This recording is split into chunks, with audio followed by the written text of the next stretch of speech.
tributes and remembrances for former President Jimmy Carter after his passing at the age of 100. President Biden ordering a state funeral be held for him on January 9th. The funeral will cap off more than a week of gatherings and events scheduled to honor the country's 39th president.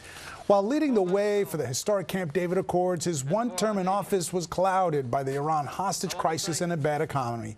But perhaps he will be best remembered for his work during and after his presidency, fighting for human rights and helping those in need. ABC's Morgan Norwood live outside of the Carter Center in Atlanta with more on how Mr. Carter is being remembered. Morgan.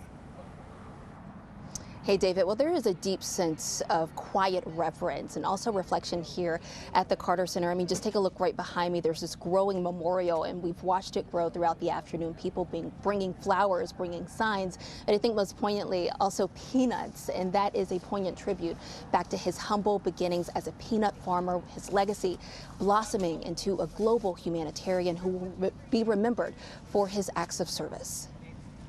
From the New York Stock Exchange to the United Nations, the members of the Security Council convey their deepest sympathy to President Carter's family and to the government and people of the United States. Tributes are pouring in to honor the life and legacy of former President Jimmy Carter. You know, Jimmy Carter stands as a model of what it means to live a life of meaning and purpose, life of principle, faith, and humility. Carter, who died Sunday at 100 years old, was the longest living president in American history.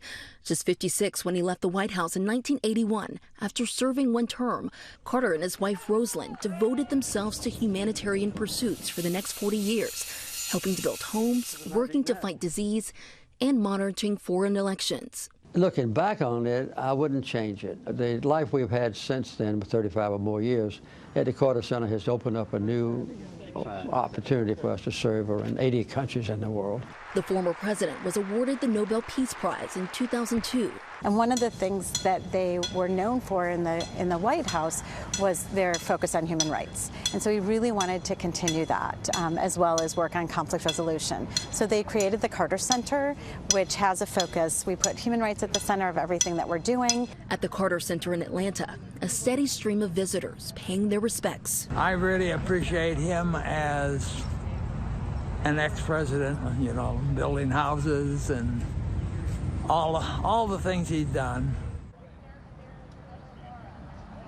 And Carter will be laid to rest in his native Plains, Georgia.